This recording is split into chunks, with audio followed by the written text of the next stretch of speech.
என்னென்னா இந்த மஞ்சுமெல் பாய்ஸ்ன்னு சொல்லி ஒரு படம் அவ்வளோ பிரமாதமாக அவன் ஊரில் எடுத்த ஊரில் கேரளாவில் ஓடுறதை விட இங்கே தான் பெரிய சக்ஸஸாக இங்கே தான் பயங்கர வசூலாக வந்து ஓடிச்சு. நம்ம ஊர் ரைட்டர் ஒருத்தர் வந்து ரொம்ப கீழே இறங்கி அதை விமர்சனம் பண்ணதுங்கிறது மனசுக்கு ரொம்ப கஷ்டமாக இருந்தது. ஏன்னா அவர் நல்ல ரைட்டு, பெரிய ரைட்டு, பேர் வாங்கினவர். இங்கே ஏதோ மெசேஜ்னு சொல்கிறாங்க. மெசேஜ் ஒரு சினிமாங்கிறது மெசேஜ் சொல்கிற ஊடகம் கிடையாது. அது ஒரு காட்சி ஊடகம். அது ஒரு அனுபவத்தை தான் கொடுக்கும். அந்த அனுபவத்துலேருந்து நீங்கள் ஒன்று எடுத்துப்பீங்க. அது உங்களுது. படைப்பு என்னதாக இருக்கலாம், ரசனை உங்களுது, தேர்வு உங்களுது, தேடல் உங்களுது, அறிவு உங்களுது. நீங்கள் அதை எப்படி எடுத்துக்கிறீங்கன்னு நான் பார்க்க ஆவலாக இருக்கேன். அவ்வளோதான். நான் எந்த மெசேஜும் மெசேஜ் சொல்லக்கூடாது. சினிமாவோட வேலை அது இல்லை. நான் நம்புகிறேன். மற்றவங்க எப்படி நம்புகிறாங்கன்னு தெரில. அப்படி பார்த்து தர்ஸ்கோஸ்கி என்ன மெசேஜ் சொன்னார்? நம்ம அனுபவம் தான். சினிமாங்கிறது ஒரு அனுபவம், தியானங்கிறது ஒரு அனுபவம், அதுபோல் சினிமாங்கிறது ஒரு அனுபவம். அப்புறம் நன்றி சொல்லணும்னா நான் வந்து ஆண்ட்ரியா அவர்கள் அந்த படத்தோட தொடக்க புள்ளியிலேருந்து இந்த நிமிடம் வரைக்கும் கூட நிற்கிறாங்க. மோரல் சப்போர்ட்டாக இருக்காங்க. அப்புறம் செலிங் சார் அந்த படம் வந்து கதை சொல்ல சார் நீங்கள் பண்ணணும். செலிங் ஹவுஸ் தெரியும் உங்களுக்கு, லெஜண்ட் தியேட்டர் ஆர்டிஸ்ட். சொல்ல போனேன், இல்லை எனக்கு தியேட்டரே போதும், நான் சினிமா வேணாம், நீ என்ன, நான் அங்கே ராஜாவாக இருக்கேன், அங்கே போய் நீ சினிமாவில் கூச்சத்துக்கு வச்சுருவீங்க. இல்லை சார் உங்களை எதுவும் இல்லை வேணாம், எனக்கு சினிமாவே வேணாம், நான் தேட்டர் தான் எனக்கு பிடிச்சிருக்குப்பா, இங்கே நான் ராஜா, இங்கே ஆர்டிஸ்ட் ராஜா, சினிமாங்கிறது டைரக்டர் மீடியா, அங்கே நீ சொல்லணும், நான் எதாவது பண்ணணும், வேணான்னாரு. இல்லை சார் நீங்கள் கதை கேளுங்க, கதையெல்லாம் கேட்க முடியாதுன்னாரு. இல்லை சார் திரும்ப ஃபோன் பண்ணுவேன், இல்லை சார் நீங்கள் பண்ணணும். கடைசியில் சரி நான் கதை கேட்கல, நீ ஒரு வாட்டி அவங்க கூட பேசணும்னாரு. சரி பேசுகிறேண்ணா. ஒரு மணி நேரம் பேச்சு ஆரம்பித்து பேசி அன்றைக்கி ஃபுல்லாக எனக்கு என்ன சினிமா தெரியும், அந்த சினிமா நான் எப்படி புரிஞ்சு வச்சுருக்கேன்னு அவருக்கு தெரிஞ்சுக்கணும். சரி சார் நான் சினிமாவை நான் எப்படி புரிஞ்சு வச்சுருக்கேனோ அதை புரிய வச்சேன். அவருக்கு பிடிச்சிருந்துச்சி. எனக்கு பிடிச்ச டேரக்டர்ஸ் எல்லாம் யாருன்னு கேட்டார். நான் எனக்கு பிடிச்சவங்க யாருன்னு சொன்னேன். அப்புறம் தான் ஒத்துக்கிட்டேன். அப்புறமும் கதை கேட்கல.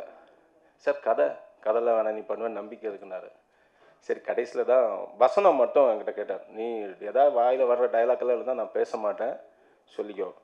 எனக்கு கொஞ்சம் அது ஒரு ஈகோ ஆகிடுச்சு. என்ன அது பேச மாட்டேன், நான் சொல்கிறதா நீங்கள் பேச போகிறீங்கன்னு. கடைசி வர நாளைக்கு ஷூட்டிங்னா இன்றைக்கி வர டைலாக் கொடுக்கல. எனக்கு ஒரு அந்த ஈகோ வந்துடுச்சு. நான் சொல்கிறதான் சார் பேசுவீங்க, சரி பார்ப்போம், நீ சொல்கிற நான் பேசுகிறேன்னா பார்ப்போம். மறுநாள் வந்தார், டைலாக்லாம் கொடுத்தேன். சரி ஒன்றுமே சொல்ல திமிரு அப்படி தான் சொன்னார். பேசிட்டார், ரொம்ப திமிரு அவனுக்குன்னு சொன்னார். அப்புறம் டப்பிங் முடிஞ்சிச்சு. டப்பிங் முடிஞ்சு போகும்போது திரும்ப சொன்னார், இனி பாம்பே பக்கம் வந்துடாத கதை சொல்லிட்டுனாரு. சார் என்ன படம் பிடிக்கலையாண்ணே? இல்லை நீ கதையும் சொல்லாத, பாம்பே பக்கம் வராத, டேட்டு மட்டும் கேளு, நான் வந்துடுறேண்ணே. ஓகே, அதுதான் எனக்கு அவ்வளோதான். ஏன்னா எனக்கு அவர் ரொம்ப பிடிக்கும். ஏன்னா அவர் குழந்த மாதிரி, அவருக்கு ரொம்ப கோவிச்சுப்பார். அவங்க பயமுறுத்தினாங்க. இங்கே உண்மையை சொல்ல போனால் அவரோட பர்சனல் மேக்கப் அண்ட் பர்சனல் அந்த லெவலில் உள்ளவங்களாம் பயமுடிச்சு. என்ன அவரா, ஐயோ உங்களால் ஹேண்டில் பண்ண முடியாதுங்க, ஃபஸ்ட்டு படம் முடியாதுன்னாங்க. இல்லை சார் நான் பண்ணிப்பேன், கலைங்கிறதே அன்பு தானே, வெறுப்பு இல்லையே, அது என்னால் முடியும், அன்புன்னு ஒன்று இருக்குல்ல நம்மக்கிட்ட. சரி தினமும் முத்தம் கொடுப்பேன். ஷார்ட் முடிஞ்சாலும் அவரை கட்டி பிடிச்சி முத்தம் கொடுக்கணும். அப்போ தான் அவருக்கு என்ன, அது ஒரு குழந்தை மாதிரி அவர். சரி அப்படி ஹேண்டில் பண்ணி அப்படியே முடிச்சிட்டேன். மிஸ் பண்ணுறோம். அப்புறம் என்னென்னா ஒரு உண்மையில் அதை மறைச்சிட்டேன். அதுக்கு இன்றைக்கி கடைசி திட்டாரு. அவர் தேட்டர் ஆர்டிஸ்ட், மெட்ராஸ் தேட்டர்ஸ், அவங்க ஆண்ட்ரியா அவங்களும் மெட்ராஸ் தேட்டர்ஸ் தானே. சொன்னேன் சார் அவங்களும் மெட்ராஸ் தேட்டர்ஸ்னு. அது ஏன்டா முதல்ல சொல்லுன்னாரு. இல்லை சார் அந்த டென்ஷனில் இன்னும் ஒர்க் டென்ஷனில் அதெல்லாம் பெருசாக எனக்கு பரலன்னு. அதை அதை முதல்ல சொல்லியிருந்தா நான் கொஞ்சம் கெமிஸ்ட்ரி ஒர்க் அவுட் ஆகிருக்கலாம், நான் பேசியிருப்பேன்ல. சார் நீங்கள் அவங்க லவ்வர் இல்லை, இது நீங்கள் அண்டர்கனிஸ்ட் இல்லைடா, கொஞ்சம் பேசியிருப்பேன்ல, கொஞ்சம் பேசி அது எங்கே நாங்கள்லாம் ஒரு இதுடா மெட்ராஸ் தேட்டர்ஸ், அவரும் மெட்ராஸ் தேட்டர்ஸில் தான் இங்கே இப்போ ஃபீனிக்ஸ் தேட்டர்ஸ். அவங்க மனைவி ஒரு அன்னை தர சப்பலாக இருப்பாங்க, அவங்கள பார்த்தாலே காலைல விழுந்துருவேன். அப்புறம் ஆண்ட்ரியா, உண்மை சொல்ல போனால் இந்த படத்தோட துவக்கத்துலேருந்து இந்த நிமிடம் வரைக்கும் என் கூட அவ்வளோ மோரல் சப்போர்ட், அவ்வளோ கடினமான சூழல்லையும் என் கூட நின்னாங்க. நன்றி ஆண்ட்ரியா. படத்தோட முக்கிய கான்செப்ட்னு இல்லைங்க, இது ஒரு அனுபவம். நீங்கள் பாருங்களேன், கான்செப்ட்னுலாம் சொல்லக்கூடாது, சினிமாவை அப்படி சுருக்காதீங்க. சினிமாங்கிறது ஒரு அனுபவம். நீங்கள் ஒரு ரோலர் கோஸ்டரில் அப்படி ஏறுறீங்க இறங்குறீங்க, அதில் அதை எப்படி விவரிப்பீங்க? அது நீங்கள் ஏறி இறங்குனா தான் தெரியும். சினிமா கதை கிடையாது. சினிமா கதைன்னா நீங்கள் வந்து கதையை நான் கையில் எழுதி கொடுத்துடலாம்ல, நீங்கள் எதுக்கு சினிமா தேட்டருக்குள்ளே வரணும்? சினிமாங்கிறது அனுபவம். புரிஞ்சுங்களா? ஒரு புத்தகம் படிக்கிறோம், ஒரு புத்தகத்தோட 4 வரியை வச்சு கதை சுருக்கத்தை வச்சுட்டு ஒரு அண்ணா கரீனாவை நீங்கள் முடிவு பண்ண முடியாது. அது சிம்பிளாக 4 வரியில் சின்ன கதை தான். அதை நீங்கள் அந்த முழு புத்தகத்தையும் படிக்கணும். அந்த அனுபவத்தை அண்ணா கரீனா யாருன்னு தெரிஞ்சுக்கணும்னா அந்த அனுபவத்தை படிக்கணும். படித்தா தான் தெரியும். அதே போல் சினிமாவை நீங்கள் முழுமையாக பார்த்தா தான் தெரியும். என்னுடைய பார்வை சரியா தப்பாங்கிறது அது வேற. என்னுடைய பார்வை கூட நீங்கள் உடன்படலாம், உடன்படாமல் போகலாம். அது என்னுடைய பிரச்சனை இல்லை. என்னுடைய பார்வையை சொல்ல, என்னுடைய படைப்பை உங்கள் முன்னாடி கொண்டு வர உரிமை இருக்குது. ஏன் இங்கே உப்புமா படம் எடுக்க கூட உரிமை இருக்குது. சொல்லுவாங்க அது உப்புமா படம் அது இதுன்னு. அப்படிலாம் இல்லை. நம்ம வீட்டில் ஒரு குழந்தை கிறுக்குனா அது உங்களுக்கு பிடிக்கும். பக்கத்து வீட்டு குழந்தை கிறுக்குனா பிடிக்காது. அந்த கிறுக்கல் உங்களுக்கு பிடிச்சது இல்லை. அது ஒரு கிறுக்கலை எடுத்துக்கணும். புரிஞ்சுங்களா? எல்லாருக்கும் அந்த எல்லா உரிமையும் இருக்குது. அதை நிராகரிக்கிற உரிமை உங்களுக்கு இருக்குது.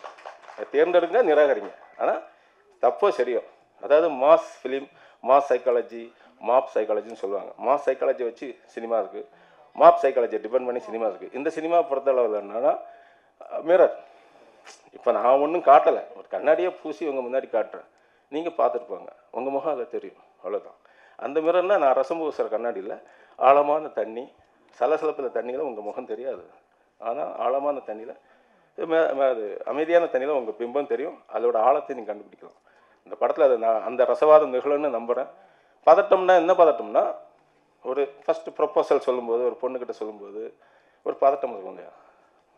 பொண்ணுக்கு ஒரு ஹைக்கு, சிலவங்களுக்கு ஹைக்கு பிடிக்கும், கவிதை பிடிக்கும், கண்ணியம், ஏதோ ஒரு வழி மூலியமாக தான் பொண்ணுகிட்ட அதை ஃபஸ்ட்டு ப்ரொப்போசல் பண்ணும்போது சின்ன பதட்டம் இருக்கும்ல.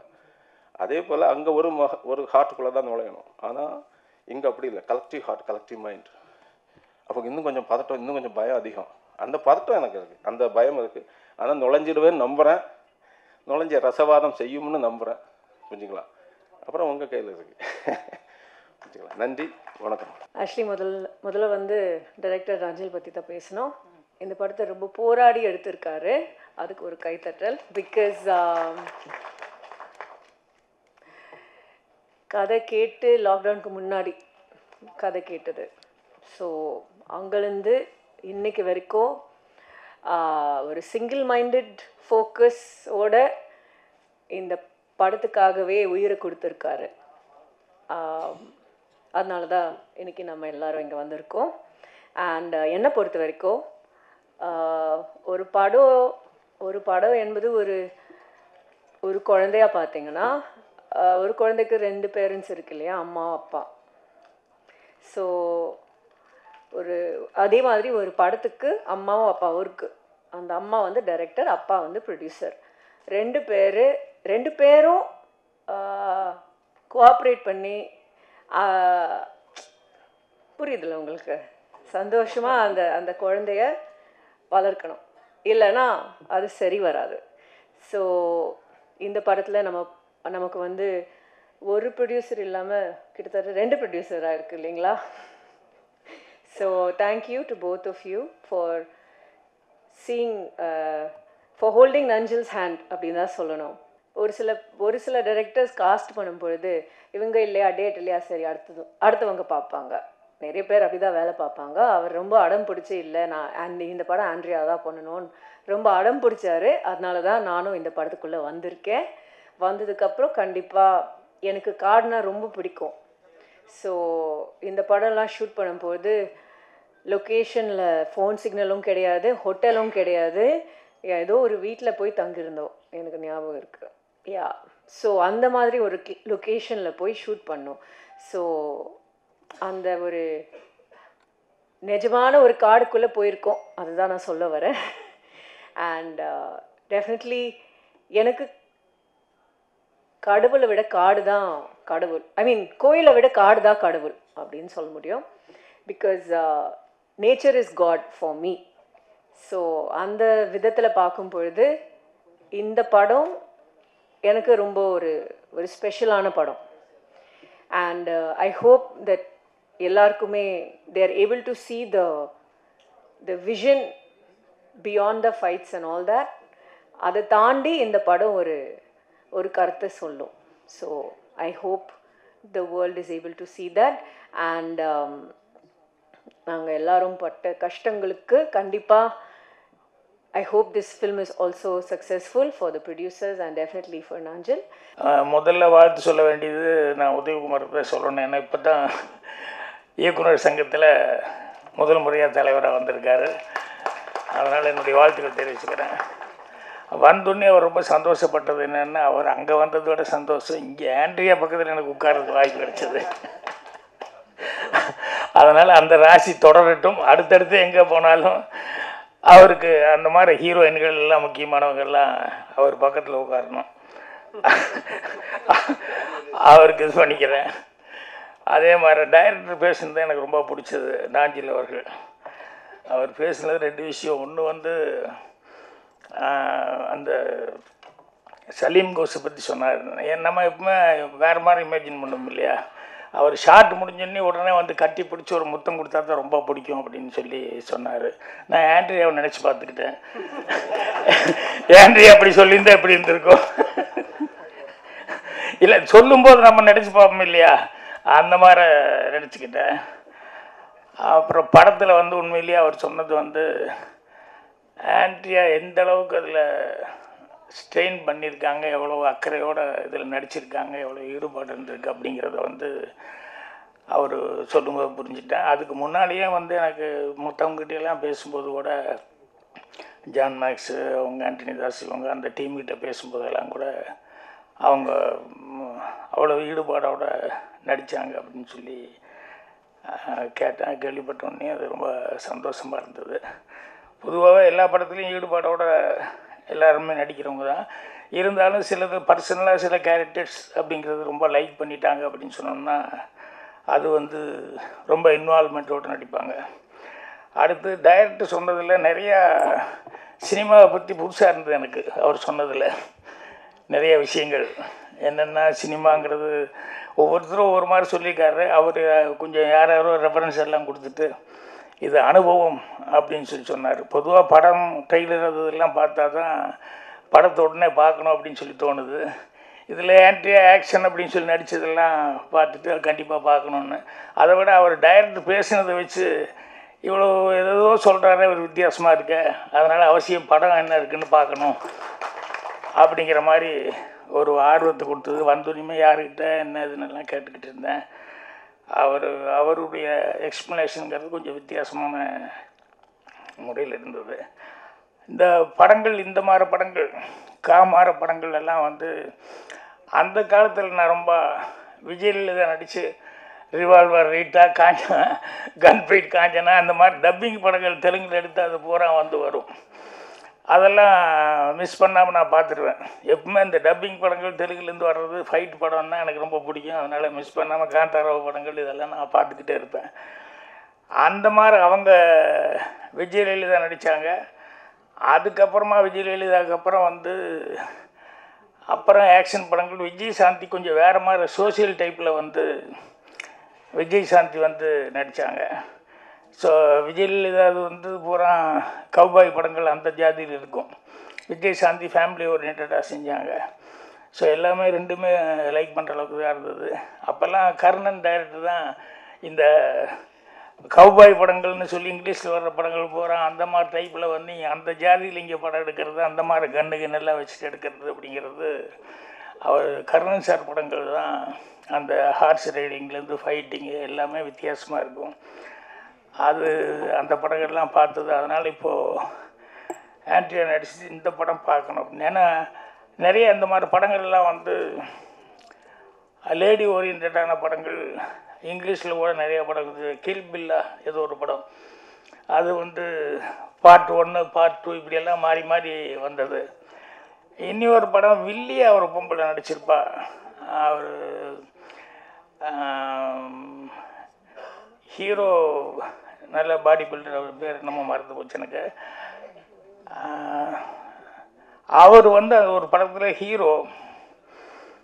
அந்த படத்தில் அவர் மேலே வந்து எங்கே போனாலும் ஒரு மர்டர் நடக்கும். அந்த மர்டர் வந்து அவர் மேலே அந்த சார்ஜ் வந்துடும், மர்டர் சார்ஜ்.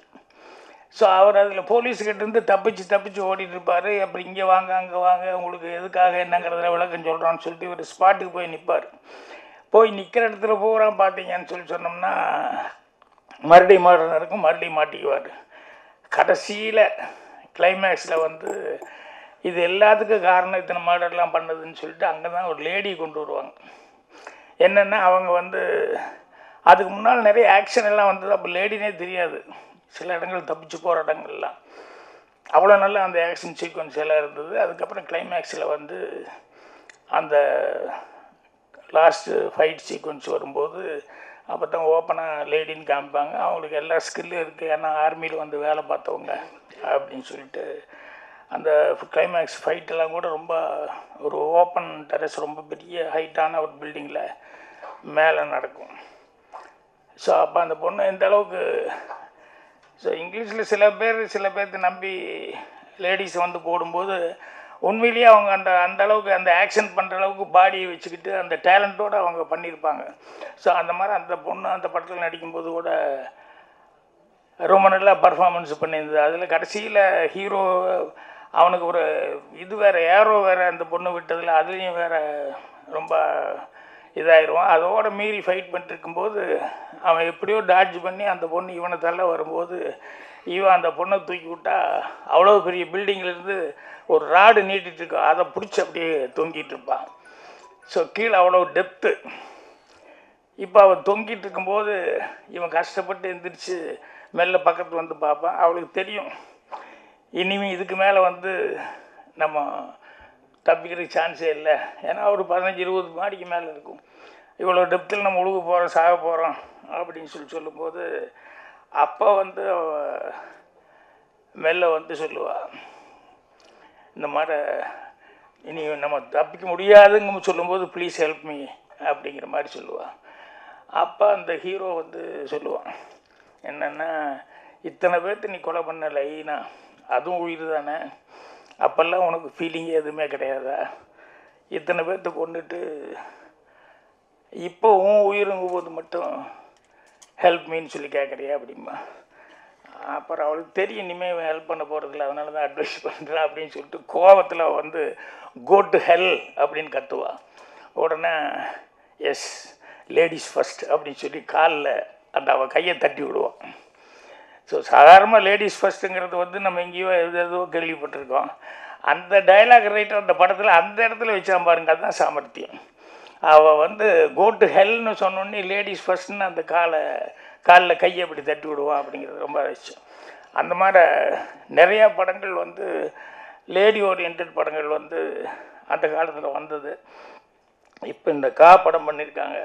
ஸோ ஆண்ட்ரி அவங்க டைரக்டரும் வித்தியாசமாக இதை பற்றி சொன்னார். நான் வரும்போதே மனைவி வந்து அவர் ரொம்ப அப்ரிசியேட் பண்ணி சொன்னார். என்ன ஒரு பாட்டு பார்த்தார் பொழுது, நான் வேறு ட்ரெய்லர்லாம் பார்த்தேன், இந்த அனிமல்ஸ் எல்லாம் வச்சு ஒரு பாட்டு இங்கே ப்ரொஜெக்ஷன் பார்த்தார் பொழுது, அதை பற்றி சார் அவ்வளோ நல்லா இருந்தது, நான் இது வரைக்கும் நான் பார்த்தேன், இவ்வளோ நல்லா நான் பார்க்கல அந்த அனிமல்ஸை வச்சு அப்படிங்கிற மாதிரி. நான் எங்கடா மிஸ் பண்ணிட்டேன், நான் ட்ரெய்லர் பார்த்தேன், மற்றதெல்லாம் பார்த்தேன், அது இங்கே மிஸ் பண்ணிட்டேன் அப்படின்னு சொல்லிட்டு ஃபீலிங்காக இருந்தது. அந்த அளவுக்கு இந்த காட்டுக்குள்ளே அப்படின்னு சொல்லும்போது அந்த நேச்சராக இருக்கக்கூடிய விஷயங்கள் நிறைய நல்லா இருக்கும்.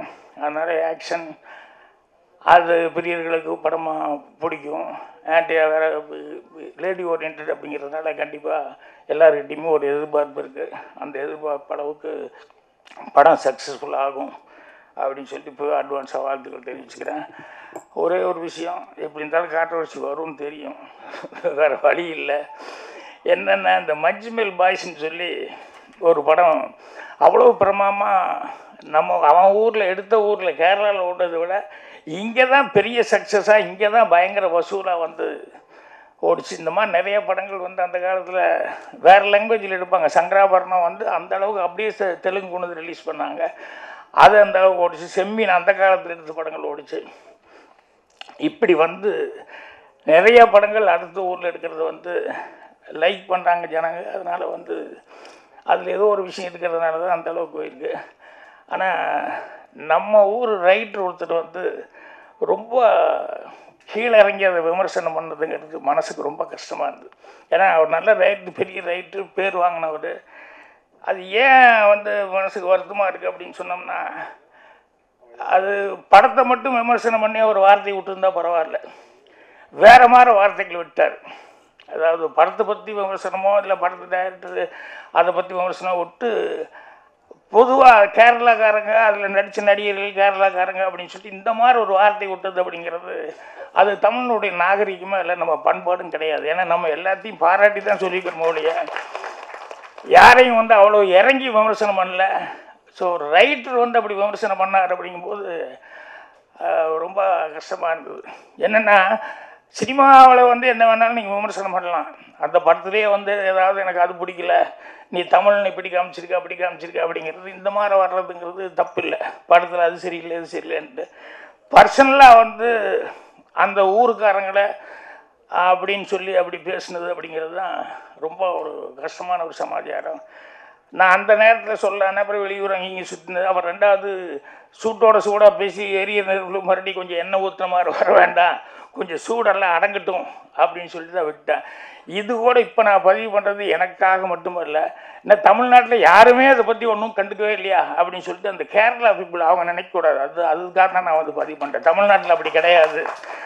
தமிழ்நாட்டிலையும் அது மாதிரிலாம் வந்து வர்றதை வந்து கண்டிக்கிறதுக்கு ஆட்கள் இருக்கிறாங்க அப்படின்னு சொல்லிட்டு. ஏன்னா இப்போ நம்மளே படம் எடுக்கும்போது, இப்போ அந்தையல் நாட்டில் எடுக்கும்போது, பாலக்காட்டு மாதவன் எடுக்கும்போது அதை அவ்வளோ பேர் அப்ரிஷியேட் பண்ணுற மாதிரி எடுத்தேன், அது பாராட்டினாங்க. அதே நேரத்தில் வந்து சின்ன வீடு படத்தில் வந்து ஒரு கேரளாக்கார பொண்ணை பின்னால் போய் டாவடிச்சிட்டு இருப்பேன், ஓமலால் கண்டு யான் பொங்கினா இல்லை அப்படின்னு சொல்லிட்டு பின்னால் போய் டாவடிச்சிட்டு இருப்பேன், அதெல்லாம் பண்ணுவேன் அப்படிங்கிற மாதிரிலாம் பண்ணுவேன். ஸோ அதுக்கு விமர்சனங்கள் வர்றது உண்டு. மௌன கீதங்களில் வந்து ஒரு லாட்ஜில் போய் நான் தங்க போகும்போது, இங்கே எல்லா ஸ்டேட்டும் உண்டு சார் அப்படின்னு சொல்லிட்டு தமிழ் தெலுங்கு கன்னடா மலையாளம் அப்படி இப்படின்னு சொல்லிட்டு அது ஒரு தப்பான இடத்துல போய் ஒரு தங்குறாரு அப்படிங்கிற மாதிரி சொல்லி, இதுக்கு வந்து வேறு இடத்துல வரல, நான் கர்நாடகாவில் வந்துச்சு எப்படி எங்கள் ஊரை சொல்லலாம் அப்படின்ட்டு, அந்த ஊரில் மட்டும் இல்லாத மாதிரி அந்த நேரத்தில் வந்து பெரிய பிரச்சனை வந்தது. இப்படி ஒவ்வொரு ஊர்லேயும் ஒவ்வொரு அப்ஜெக்ஷன்கள் ஏதாவதெல்லாம் பிரச்சனையெல்லாம் வர்றது உண்டு. இது வந்து இவர் வந்து சொன்னதுங்கிறது வந்து அந்த பர்சனலாக அவங்கள அட்டாக் பண்ணாமல் இருந்தால் நல்லா இருந்திருக்கு. அதை அட்டாக் பண்ணதுனால நிச்சயமாக அதெல்லாம் அவங்க மைண்டில் ஏறும். ஏன்னா நிறைய பேர் டெக்னீஷியன்ஸ் இருக்கான், ஆர்டிஸ்ட் இருக்கான், எல்லாத்துக்குமே அது மைண்டில் இருக்குது. ஏன்னா நமக்கு இன்றைக்கி தமிழ்நாட்டில் இருக்கிறவங்க வந்து எல்லா இடத்துலையும் தெலுங்கில் நம்ம டெக்னீஷியனுக்கு இருக்கிற மரியாதை அதுக்கு தெரியும். அதே மாதிரி பாம்பேயில் இருக்கிறவங்க வந்து நம்ம தமிழ் ஆளுங்க அப்படின்னா டெக்னீஷியன்ஸ்னு எவ்வளோ மரியாதை கொடுக்குறாங்க அப்படிங்கிறது தெரியும். அந்த மாதிரி எல்லாரையும் வந்து நம்ம இங்கே இருக்கிற போல ஆளுகளையும் மரியாதை கொடுக்குறாங்க. இப்போ உதயகுமார் மற்றவங்கலாம் பேசுன மாதிரி சலீம் கோஸ்னா அவர் யார் என்னவோ இருந்தாலும் டேலண்ட் இருந்ததுன்னா சொல்லி மரியாதை கொடுக்குறாங்க. அந்த மாதிரி வந்து மரியாதை கொடுக்குறாங்க. அதே மாதிரி கேரளா பீப்புளில் வந்து அவங்க ஊரில் பெரிய டைரக்டராக இருந்தால் கூட தமிழில் ஒரு படம் பண்ணுறது மிகப்பெரிய கௌரவமாக நினச்சி ஒவ்வொரு டைரக்டரும் ட்ரை பண்ணுறாங்க இங்கே. ஸோ நம்ம ஆளுகளும் அவங்களுக்கு வாய்ப்பு கொடுத்துட்ருக்காங்க. தமிழ்லேயே அதே மாதிரி நிறைய படம் பெரிய ஹீரோஸ் விஜய் முதல் கொண்டு எல்லா பெரிய ஹீரோஸ் எல்லாம் வச்சு சக்ஸஸ் பண்ணிகிட்ருக்காங்க. ஸோ அதனால் எல்லா டெக்னீஷியனுங்களும் வந்து நல்ல டெக்னீஷியன் எங்கே இருந்தாலும் எல்லாருமே எல்லாம் அப்ரிஷியேட் பண்ணி பண்ணுவாங்க. அதனால் இந்த விமர்சனம்ங்கிறது வந்து எனக்கு ஒரு வருத்தமாக இருந்தது. அதனால் வந்து தமிழ்நாடு சார்பில் யாரும் பேசலையே பிடிக்கலையேன்னு சொல்லிட்டு அவங்க நினைக்கக்கூடாது அப்படிங்கிறதுக்காக தான் இந்த பதிவு பண்ணேன். நாளையிலேருந்து கொஞ்சம் நிறையா இதை பற்றி கூறணும்னு நினைக்கிறேன்.